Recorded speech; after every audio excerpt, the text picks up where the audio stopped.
Muitas pessoas com quem Jesus se deparou em seu ministério terrestre estavam doentes, às vezes com doenças mortais.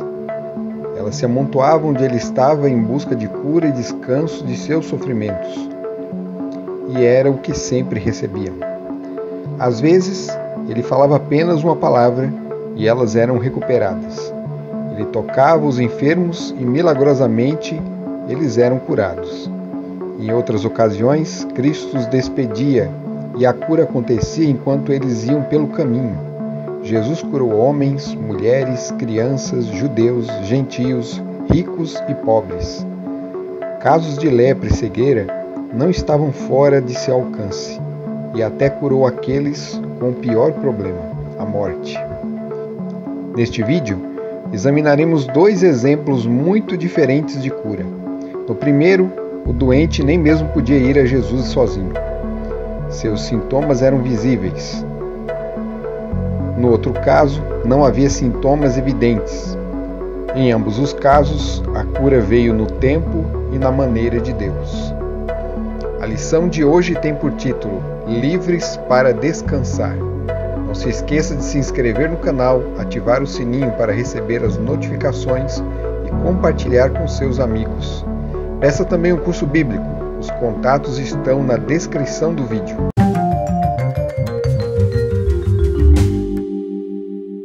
Olá para você que é inscrito aqui no canal Pão do Advento. Voltamos para mais um estudo da Palavra de Deus, da lição da Escola Sabatina. O tema geral da nossa lição nesse trimestre é o descanso em Cristo. Então, nós estamos estudando o descanso que advém das promessas do Senhor, o cumprimento das promessas do Senhor na nossa vida. E o tema da lição dessa semana é Livres para Descansar. Livres para descansar em que sentido?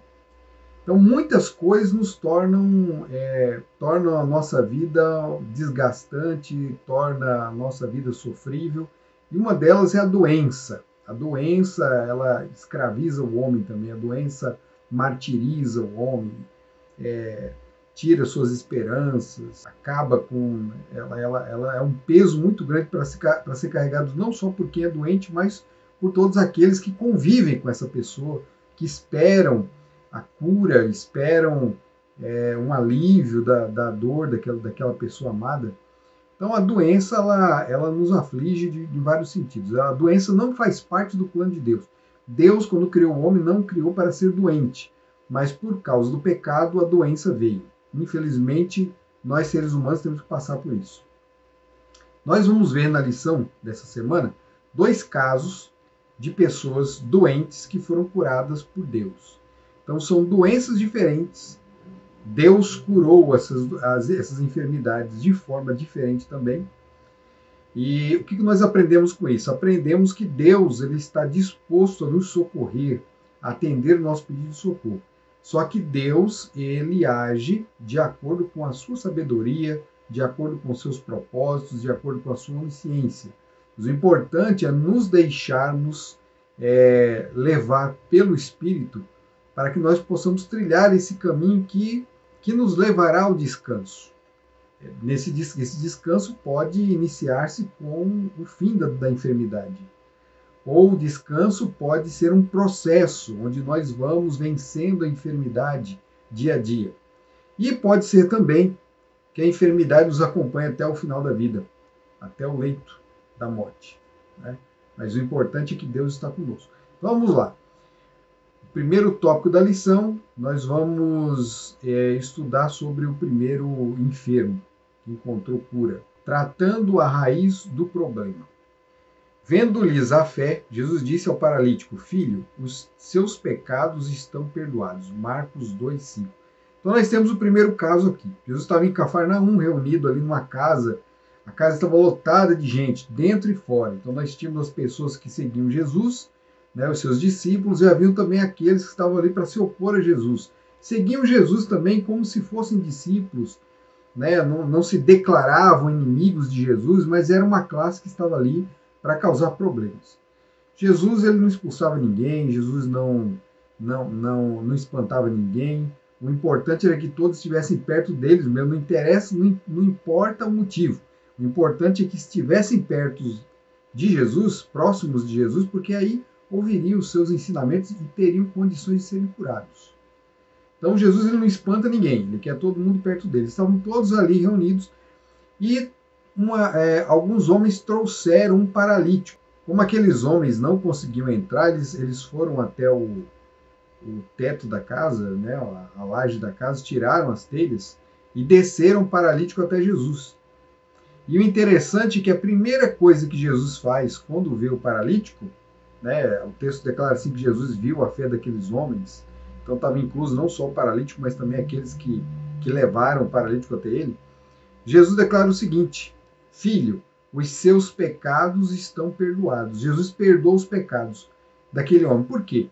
Porque aquele homem, ele era paralítico, não porque nasceu paralítico, ele era paralítico porque ele cometeu pecados.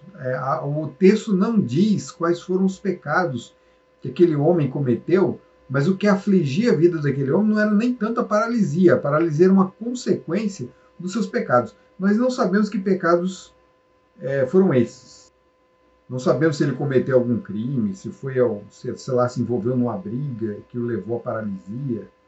Nós não sabemos, né? O texto ele não está preocupado com isso.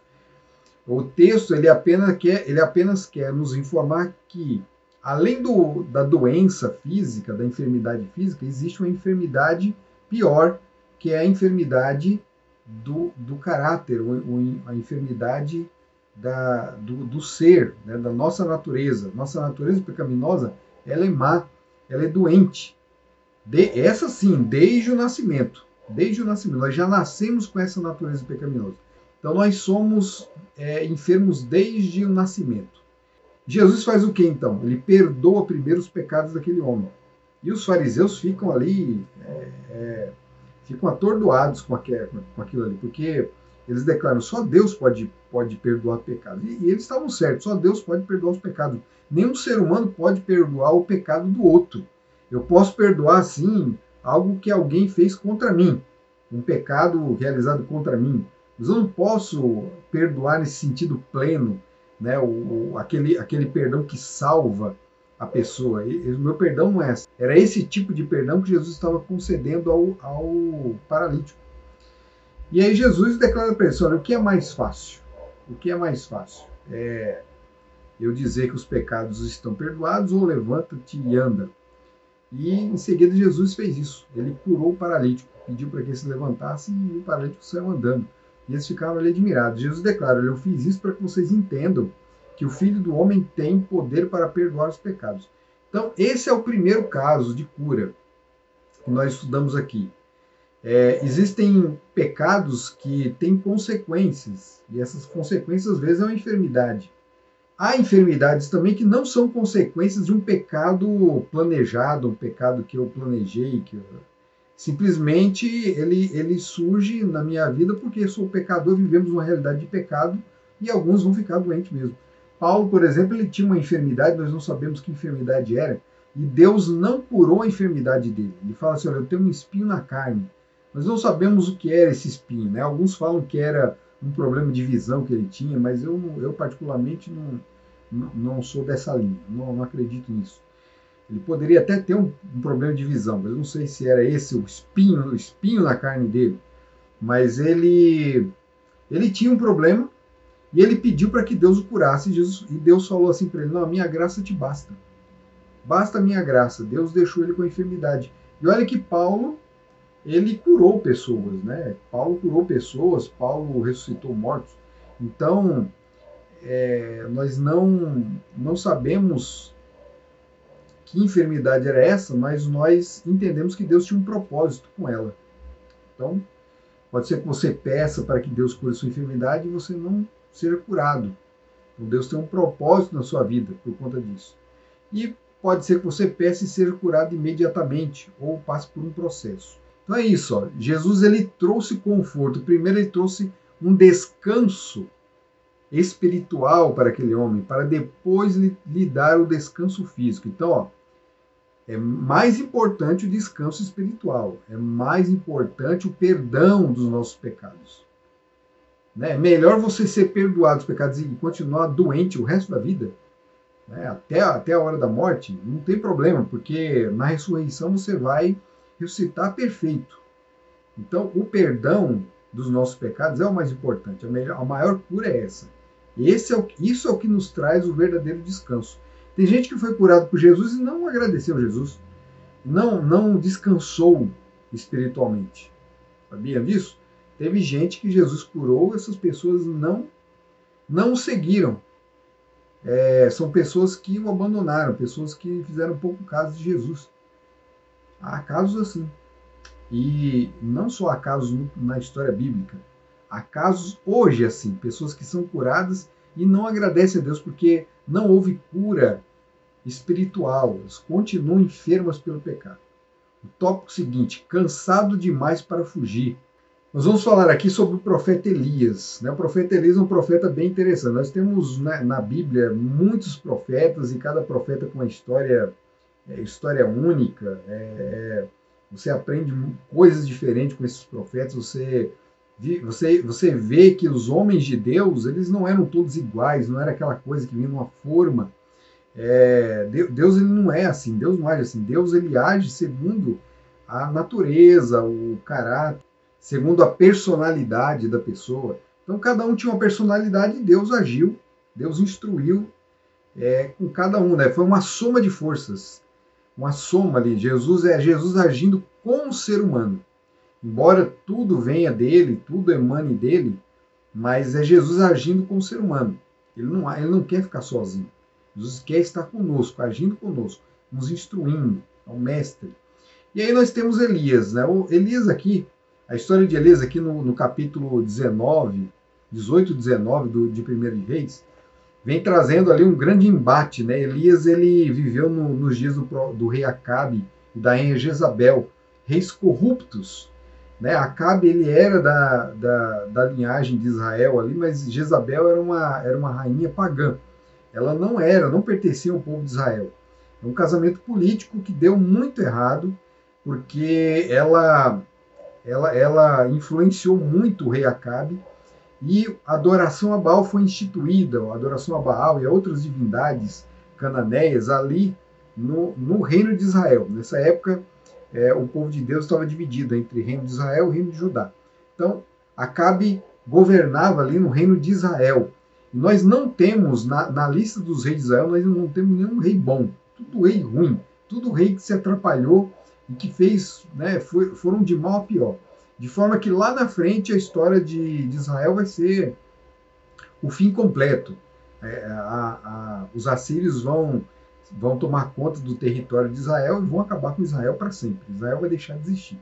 Então Acabe, ele foi um péssimo rei, um péssimo governante, e Deus suscitou nos seus dias o profeta Elias. Não só ele, tinham muitos.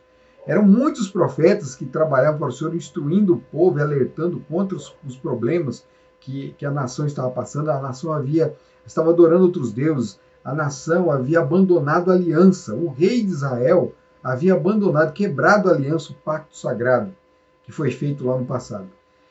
E eles tinham que acordar disso. Então Deus ele fez com que o reino de Israel ficasse 3 anos sem chuva. Então não havia plantação. Por que Deus fez isso? Porque Baal ele era conhecido como Deus, justamente o Deus que cuida das plantações, era um Deus das vegetações. Né? Então você orava para ele pedindo chuva, né? Isso na mentalidade pagã daqueles povos. Então Deus ele fala assim, não tem nada disso, eu sou o Senhor da chuva. Não vai ter chuva durante 3 anos. Durante 3 anos não caiu chuva. Então, quando estava perto ali, quando estava acabando, quando havia acabado o período desse tempo sem chuva, de seca terrível, de fome, então Deus ele falou assim para que Elias fosse conversar com Acabe, e naquele dia seria decidido, o povo seria levado a decidir entre Deus ou a Baal. Então Acabe foi convidado a participar desse embate.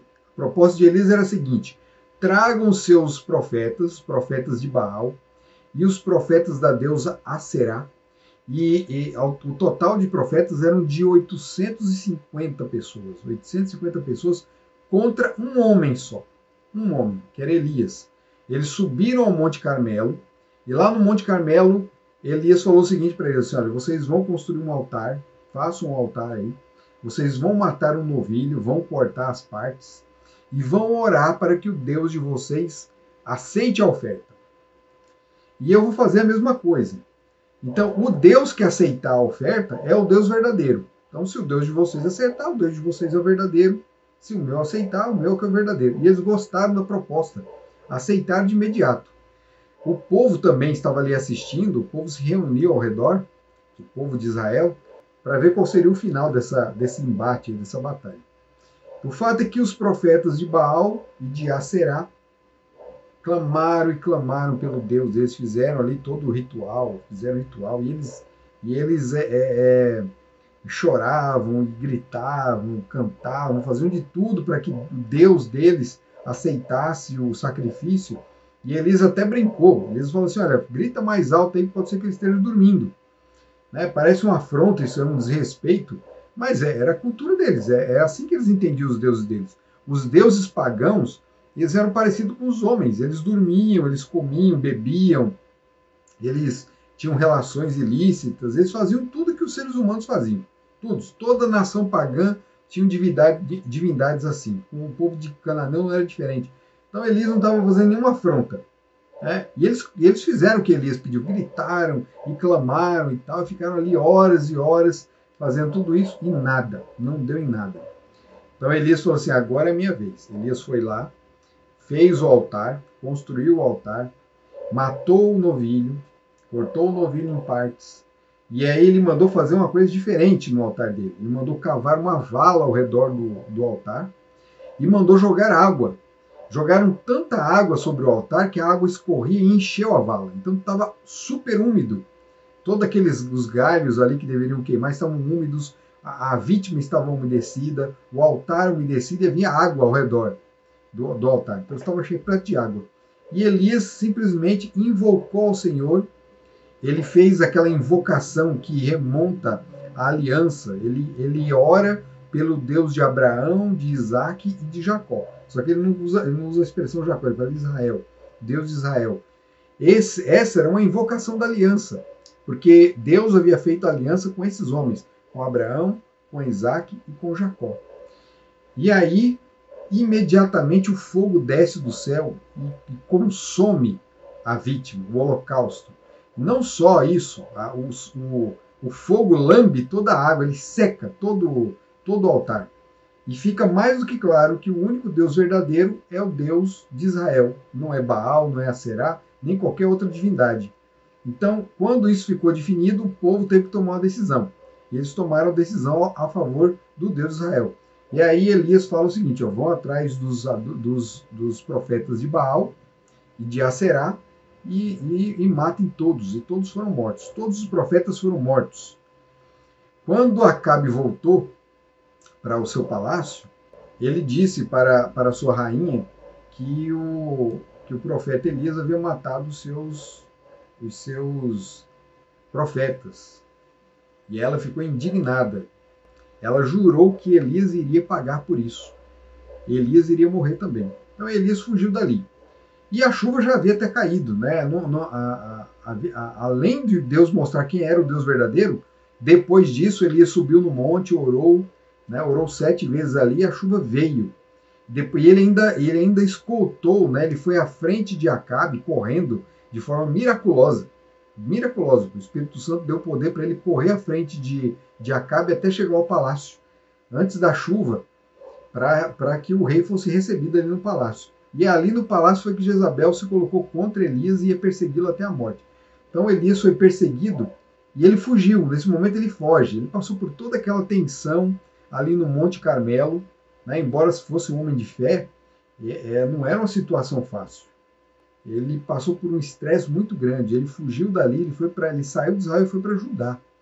E ali em Judá ele correu para o deserto, e no deserto ele procurou a morte. Ele pediu para que Deus o matasse, porque ele não aguentava mais. Então Deus falou para ele assim, Deus mandou um anjo, viu que ele estava ali cansado, ele se deitou ali debaixo de um zimbro e orou a Deus pedindo a morte. Ele disse que ele não era diferente dos seus pais, dos seus antepassados. Né? Então ele estava completamente esgotado. Deus enviou um anjo, então. Deus enviou um anjo ele trouxe comida, deu comida para ele comeu, bebeu, voltou a dormir. O anjo acordou ele de novo, falou assim, olha, come aí sua comida. E aí o texto, nesse momento, declara o seguinte: o anjo do Senhor voltou, tocou nele e lhe disse, levante-se e coma, porque a viagem será longa. Então Elias se levantou, comeu e bebeu. E com a força daquela comida, caminhou 40 dias e 40 noites até Horebe, um monte de Deus. Então veja, olha só que interessante. Deus enviou o anjo, deu comida e bebida para Elias, e com a força advinda daquela comida, daquele alimento, ele andou 40 dias até chegar ao Monte Horebe. O profeta Elias, ele é o profeta que sobe também ao Monte Horebe. Assim como Moisés subiu no Monte Horebe, Elias também sobe ao monte. Só que quando ele chega no monte, ele se esconde numa caverna. E Deus pergunta para ele, o que você está fazendo aí, Elias? Eu não mandei você vir para cá. Vai até o monte e me invoca. Você vai invocar o Senhor lá em cima. Então ele sobe ao monte, invoca o Senhor. E aí tem toda uma manifestação. Assim como nos dias de Moisés. Veio primeiro um vento forte, um vento poderoso, que fendia as rochas. Imagina um vento desse, né? Imagine também o que passou Elias observando tudo aquilo ali. Mas naquele vento não estava o Senhor. E aí depois veio um terremoto que abalou todo o monte. Mas o Senhor não estava no terremoto. Depois veio fogo. Lembra que lá também havia fogo, lá no trovões, né? O monte fumegava. Então, veio o fogo, mas o Senhor não estava no fogo. De repente veio o som de um suave sussurro. E Deus estava ali. E Deus pergunta para Elias, Elias, o que você está fazendo aqui? A mesma pergunta que ele fez lá na caverna, o que você está fazendo aqui? E Elias continua se desculpando, ele conta ali o seu problema e Deus fala com ele, olha, ele achou que estava sozinho, que ele era o único que tinha sobrado ali, os profetas de Deus haviam sido mortos, né? Mesmo Obadias havia dito para ele que não, que ele tinha guardado, tinha socorrido alguns profetas, né? Estava sustentando eles com comida. Ele esqueceu disso. E agora Deus falou para ele, você não está sozinho, eu tenho 7.000 homens que não se dobraram diante de Baal. Então tem muita gente lá em Israel ainda. Né? Israel não vai ser destruído agora, ele também estava aflito pela sua própria nação. Ele, de repente, estava sentindo assim, incapaz, porque ele achava que não tinha havido êxito na sua missão. E não era verdade. Haviam 7.000 homens que não haviam se prostrado diante de Baal. E Deus declara para ele, seu trabalho não acabou. Volta para lá, volta para lá. Você vai fazer o seguinte, você vai ungir, isso aqui é uma coisa muito interessante, ele unge um rei que não é de Israel. Ele vai lá para Damasco e você vai ungir o rei Azael. E depois que ungir Azael, você vai ungir Jeú, que vai ser o futuro rei de Israel. E depois de Jeú, você vai ungir o profeta que vai substituir você. Então Jesus já estava dando até a carreira toda de Elias. Olha, Acabe não vai ser o último rei, vai ter outros reis depois dele. Eu não cuido só do reino de Israel, eu cuido de outras nações também. E você vai cumprir o seu trabalho e depois vai ter um sucessor. Assim como Moisés teve um sucessor, Josué, você vai ter um sucessor também. O sucessor dele foi o profeta Eliseu. E dali saiu Elias e foi lá fazer o trabalho que ele tinha que fazer. Né? Então essa foi a carreira de Elias. E nós vemos que houve um processo de cura aí. Então Elias, ele é o profeta deprimido. Né? O que Elias tinha era uma depressão profunda, né? que surgiu, sabe-se lá as razões por que surgiu, né? Mas a gente sabe que a carreira de profeta piorou toda a sua situação. Né? Piorou a situação, tudo aquilo que ele teve que enfrentar, todo o estresse. Né? Imagina ele presenciar, assistir a morte daqueles profetas todos de Baal, todos aqueles profetas. Talvez ele tenha até participado, talvez ele mesmo tenha matado alguns desses profetas. Isso tudo é uma situação que traz exige muito da pessoa. Era uma realidade que nós não vivemos. E por menos que isso, nós já ficamos traumatizados. Por menos que isso, nós já sofremos complicações que podem nos levar à depressão. Talvez você que esteja assistindo esse vídeo passe por isso. Talvez você sofra de depressão.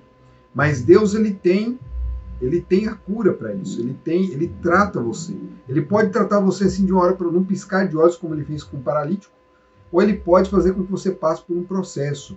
No caso de Elias, ele não queria a presença de ninguém, Deus enviou um anjo, você não vai ficar sozinho. Ele até dormiu de novo depois que comeu, mas o anjo estava lá, acordou ele de novo, dando força para ele, encorajando ele. O anjo foi enviado para encorajá-lo. A gente encontra isso também com Jesus. Ali, depois dos dias ali no deserto, Jesus é também enviado um anjo para fortalecer ele, para encorajá-lo. Também trouxe comida para ele.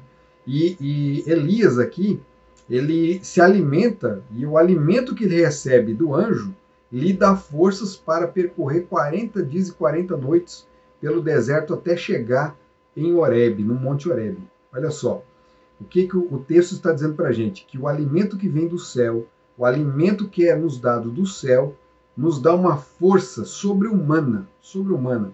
E onde é que nós encontramos o alimento do céu? Nós encontramos o alimento do céu na palavra de Deus. É a palavra de Deus que nos concede força e energia para enfrentar todas as provas, todas as dificuldades. A energia que vem de Deus.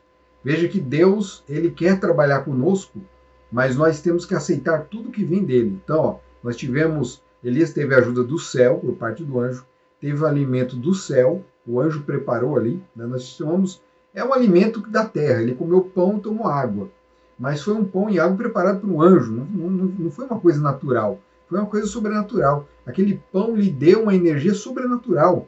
Quem é que come um pão e consegue andar 40 dias? Né? Ele fez o texto, ele fala para a gente que ele comeu 2 vezes. Quem é que, comendo 2 vezes pão, consegue andar 40 dias no deserto? Então a gente vê que há o trabalho sobrenatural de Deus agindo ali na vida de Elias. Né? O mesmo Espírito que fez com que ele corresse na frente da carruagem de Acabe é o mesmo Espírito que agora anda com ele até o Monte Horebe. Só que lá no Monte Horebe ele ainda se encontra deprimido. E agora Deus vai falar com ele lá na caverna. Elias, o que você está fazendo aqui? Deus faz com que Elias reflita sobre sua condição. E isso é uma coisa importante, é um passo importante para o depressivo. Ele tem que refletir, ele tem que pensar sobre si mesmo. Ele tem que ter uma visão real, porque o depressivo, ele não se vê como ele é realmente. Ele vê todo um quadro negativo à sua volta, a sua realidade é das piores na sua visão. Então Deus, ele age na vida do homem para que ele consiga enxergar as coisas como realmente são. E como é que isso acontece? Com a conversa com Deus. Deus conversou com Elias e Elias conversou com Deus. Ele contou uma história para Deus. E Deus fala para ele o quê? É o seguinte, você vai fazer o que eu vou te mandar. Sobe no monte. E ele fez o que Deus pediu. Ele não discutiu, subiu ao monte. Chegou lá no monte, Deus mostrou para ele todo o seu poder, né, por meio de manifestações da natureza. E no silêncio ele se apresentou a Elias. Então, quando tudo estava silencioso, quando tudo estava calmo, na calmaria, ele se apresenta para Elias e faz uma pergunta. Ele faz com que ele leva Elias novamente à reflexão, uma segunda reflexão. E ele responde a mesma coisa. Ele fala a mesma coisa. Ele se mostra incapaz, ele apresenta um quadro negativo a respeito de si mesmo. E aí Deus agora vai e apresenta para ele a realidade. Fala, não, primeiro que o trabalho não acabou, você ainda tem coisa para fazer, você vai fazer isso, isso e isso. Sua missão não terminou. E outra, você não está sozinho, você está enxergando o pior quadro do mundo, mas não, o quadro real é esse aqui. E Deus apresenta para ele o quadro real. Como é que isso pode acontecer com a gente? Deus, ele também, pela sua palavra, a palavra de Deus que nós temos hoje, a palavra impressa, a palavra escrita, também nos apresenta a realidade do mundo, a realidade das coisas. Nós temos a palavra profética, nós temos os conselhos, nós temos a sabedoria, nós temos os salmos, as canções, nós temos a lei de Deus, e nós temos a maravilhosa história do resgate de Cristo na cruz do Calvário, que engloba tudo isso que eu disse aqui, que engloba tudo numa coisa só. Nós temos a promessa, a aliança. Tudo isso faz com que nós enxerguemos o mundo com outros olhos. E isso nos liberta, nos tira da escravidão, da depressão. Então, a própria palavra de Deus é um meio, é uma forma de você tratar a sua depressão. Eu não estou dizendo que você não deve buscar um especialista na área. É muito importante que você procure, mas não deixe tudo na mão do especialista. Case isso com a palavra de Deus. Porque tem especialista aí que, olha, piora mais, em vez de ajudar, piora tudo. Então, na hora de procurar, procure se informar, procure um psicólogo cristão que siga assim, a sua linha, a mentalidade cristã, o que tenha uma cosmovisão cristã da realidade do ser humano, para que ele não leve você para outros caminhos, para que não piore a sua situação. E case e prove tudo isso, comprove tudo que é dito, tudo que é ensinado, tudo que é passado para você pelo crivo da palavra de Deus. A palavra de Deus vai te dar o norte nesse mar aí. Às vezes a confusão se apresenta, mesmo com a ajuda de especialista, mas a palavra de Deus vai te dar o norte. Ela vai te levar na direção certa. Ela é o anjo que vai acompanhar você. É o anjo que vai dizer para você o seguinte: levanta, porque a viagem é longa. Isso não é de uma hora para outra, não é de um dia para outro. A viagem é longa, tá certo? Para finalizar, eu quero comparar dois textos aqui com você. Presta atenção. 1 Reis 19:4. Por fim, sentou-se debaixo de um zimbro, sentiu vontade de morrer e orou: basta, Senhor, tira a minha vida, porque eu não sou melhor do que os meus pais. Isso era que se passou, era aquele momento de depressão máxima ali na vida de Elias. Pediu a morte, ele orou a Deus, ele desejou e orou a Deus pedindo a morte. E a gente sabe que Deus, ele ouve todas as nossas orações, até essas orações loucas, né? Orações frutos da doença, de uma mente perturbada. Deus ouve também, Deus escuta. Ele está atento a todos os seus filhos. E qual foi a resposta de Deus? Porque Deus, ele ouve e responde. Qual foi a resposta de Deus? Vamos ver. 2 Reis 2:11 declara: enquanto iam pelo caminho e falando, eis que um carro de fogo, com cavalos de fogo, os separou um do outro. E Elias subiu ao céu num redemoinho. Nesse texto aqui, existem duas figuras, Elias e já o profeta Eliseu, que havia sido ungido para o substituir. Já é o final da história de Elias. O texto aqui já é contando o final da história de Elias. Então, quem é o um e o outro aqui? É Elias e Eliseu. Elias foi separado de Eliseu. Separado como? Veio uma carruagem de fogo e Elias subiu na carruagem, um redemoinho de fogo o elevou até o céu. Elias não viu a morte. Elias orou pedindo a morte. E como é que Deus respondeu? Deus respondeu não lhe concedendo o seu pedido. Ele não viu a morte. Elias está vivo até hoje. Até hoje. Lembra quando Jesus sobe no monte, aquela cena da transfiguração? Ele pede para que Pedro, Tiago e João acompanhem, eles sobem no monte, e aí quando ele sobe no monte, vem Jesus transfigurado. Jesus brilha com o seu fulgor todo. O fulgor, né, é uma visão parcial da sua vinda, do seu retorno. E aí quando Jesus aparece assim diante dos discípulos, surgem dois personagens, um ao lado direito e ao lado esquerdo de Jesus, Moisés e Elias. Por que aparecem Moisés e Elias ali?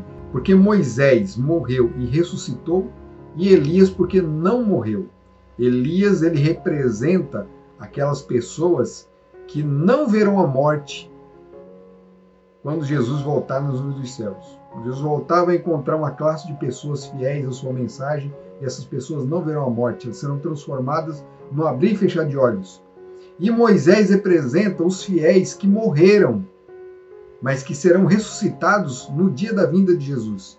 Então ali, na figura de Moisés e de Elias, nós temos uma representação de todo o povo de Deus. Aqueles que morreram e serão ressuscitados, e daqueles que jamais verão a morte, serão transformados no abrir e fechar de olhos. Esse é o nosso Deus. Esse é o Deus que responde às nossas orações, que cura as nossas enfermidades. Confie nele, deposite todas as suas ansiedades sobre as costas, sobre os ombros de Jesus, os poderosos ombros do Salvador. E ele vai conceder a você o verdadeiro descanso. Que Deus abençoe você. Até o próximo vídeo.